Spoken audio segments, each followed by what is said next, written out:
What's up, you guys? Welcome back to my channel. I'm your girl Anastasia, and this is another episode on Chef Chronicles. So today I am going to be taking this fresh coconut. I have two, as you can see, and I'm going to show you guys how to open a coconut with a screwdriver and a hammer. You could do it in the oven, but I'm going to do the hammer and the screwdriver for video purposes. Also, I am going to show you guys how you can make coconut water, coconut cream, coconut milk, and shredded coconuts. You can literally drain out the water and do it in the oven because some people want to have the coconut shells to make like a smoothie bowl or use it for something. You definitely can do it. If you want to do that, you have to saw it in half and then put it in the oven at 250 degrees Fahrenheit and let the meat of the coconut basically come on off of it. So at this part, you don't want to be afraid to hit it. So take your screwdriver and your hammer. It's going to get a little bit loud, and just make sure you hit a nice deep enough hole so that way it can literally pour out the coconut water.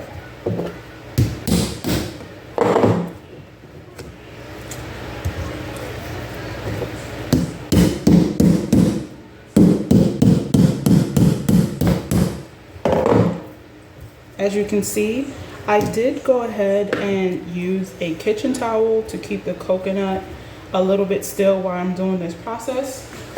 So once you have your coconut, once you have your coconut open, basically, you definitely want to take it and pour out all the coconut water that's inside.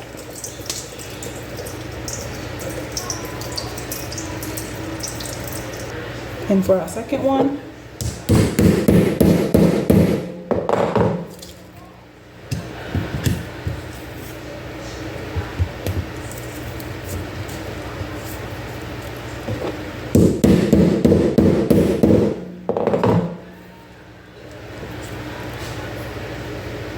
once you extract all your coconut water out, you definitely want to put it through your fine mesh strainer at home, or you can have a fine mesh strainer and some cheesecloths to strain out all the excess of like the little bit of brown stuff that comes into it once you keep banging the coconut. Like so. Letting it drip naturally.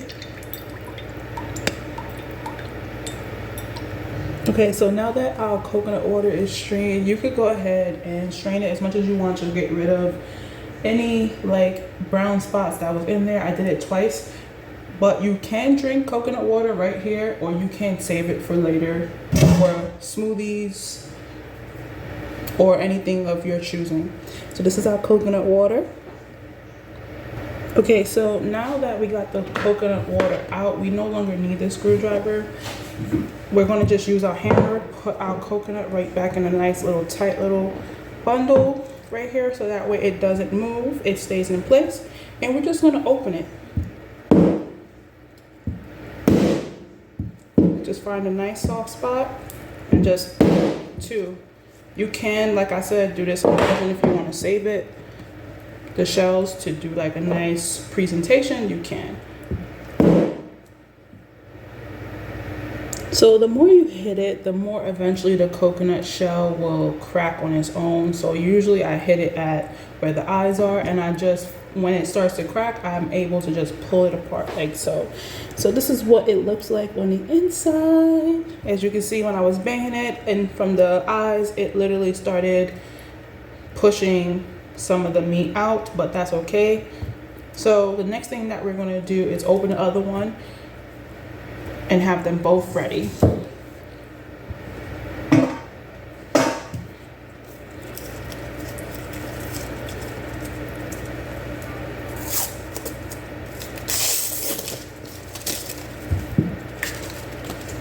Again, in our tight burrito. And I'm gonna go ahead and just bang it twice, see where it cracks. And as you can see, I hit it and it started to crack here. So I'm gonna keep hitting it in that one spot.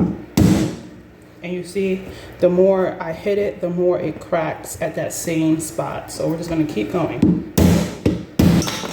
And eventually these pieces will fall off, but that's okay. So this one,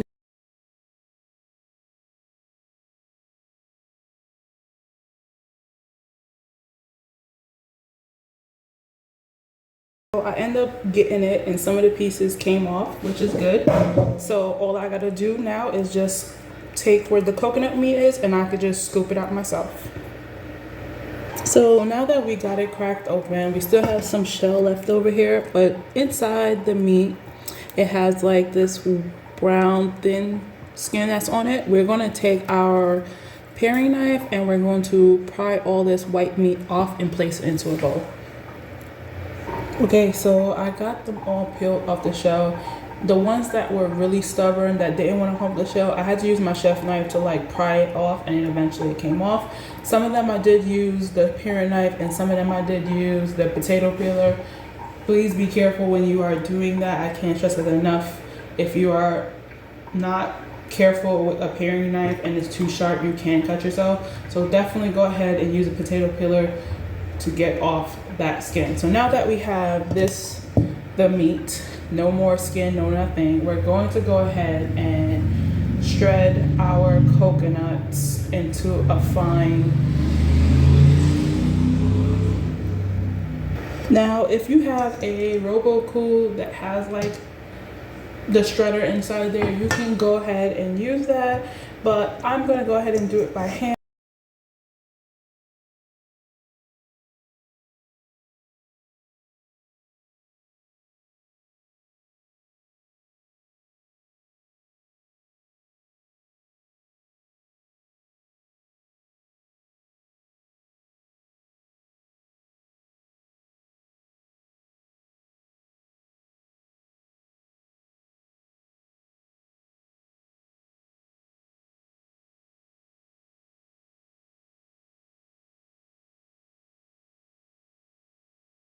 Okay, so once you have it all blended up, next you're going to add some water into your food processor. I have to do mine in batches, so definitely add some water into your food processor and blend it up.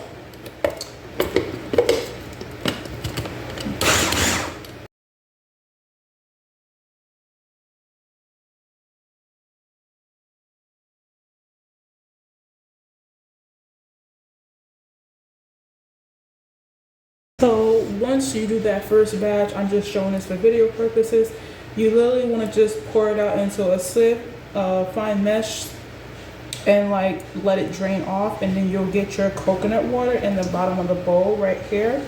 You can definitely use a cheesecloth as well to extract more of the coconut milk from the coconut and the water mixed in. So I'm going to go ahead off camera and continue this process.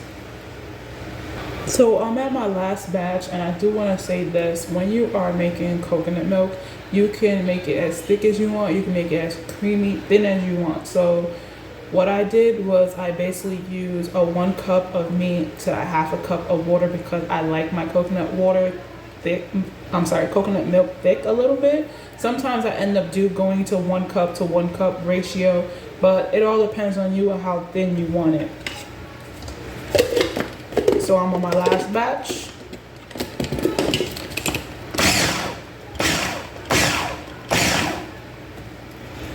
When you are blending it, definitely blend it between 1 to 3 minutes. And once that 1 to 3 minutes is up, you're gonna go ahead and just put it through your fine mesh strainer. Okay, so this is our coconut milk. We definitely got 3 cups of coconut milk out of the flesh. Like I said, sometimes people usually go back and do it again a second time and get 6 cups out of there, but I'm only doing 3 because I don't need as much. I only need probably about a half a cup out of there for a recipe later. But the next thing I did while I was doing the blending process and everything was preheat my oven to 200 or 250 degrees Fahrenheit, whichever one you choose. So once your coconut milk is done, you want to set it to the side for a second.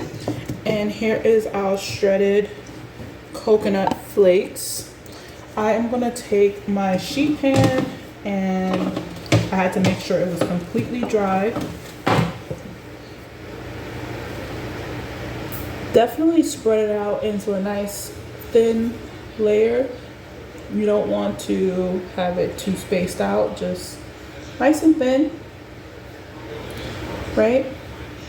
And once it is nice and spread out evenly, you're gonna go ahead and put this in the oven and let it dry out. If you have a dehydrator at home, you literally would do 160 degrees Fahrenheit on a dehydrator, and you can leave that in there for 4 to 6 hours. But in the oven, you definitely want to watch it every 10 minutes, making sure that it doesn't toast unless you want it to get toasty at that moment. But if you just want it to stay this color, you want to definitely check on it every 10 minutes. So I'm gonna go ahead and put this in the oven and let it dry out. Once you are done, you can go ahead and drink your coconut water, which is gone. You want to definitely store away your coconut milk inside an airtight container. It's good in the fridge for at least a week, in my opinion. You definitely can freeze it in the freezer for at least a month or two, but once it's frozen, to me, I usually use it in like cooking. So 7 days in the fridge, airtight. And in the other container, we're going to definitely take a same container like this, and we're going to go ahead and put a little bit of coconut milk in there, and overnight it should separate from the water, and that's how you're going to get your coconut cream. So a couple minutes later, I did almost an hour. As you can see, I don't know if you can see it, but like the water and the cream is starting to separate. So the white part up here is coconut cream and the bottom is just water. You can literally just take this out the container and scoop it out and use it for other uses, but you don't have to if you don't want to. Okay, so it's been about 30 minutes for this one, and it kind of is already dried. If you look like around the ends, it started to turn a little bit toasty, so that's how I knew it was kind of done. But once these cool completely, we're going to store it inside an airtight container, and we're going to save it for use. You could put it on cereal, you can put it in smoothies, you could put it in muffins, baked goods, whatever you decide to use your shredded coconut flakes for, you can use it. Okay, you guys, so there you have it. We done make coconut milk, coconut cream, coconut butter, and coconut flakes. So definitely I would say the coconut flakes can last about 6 months in an airtight container, away from the light, away from any type of heat source, to last the longest, to make it last longer. But if you have like a hot kitchen or you're constantly using it, it may, you know, go faster than that.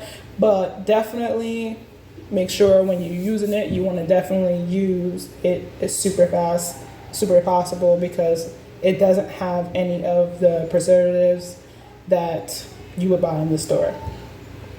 I'm super happy to actually finish showing you guys this video, and I hope you guys enjoyed, and like, please don't forget to like, share, and subscribe for more content.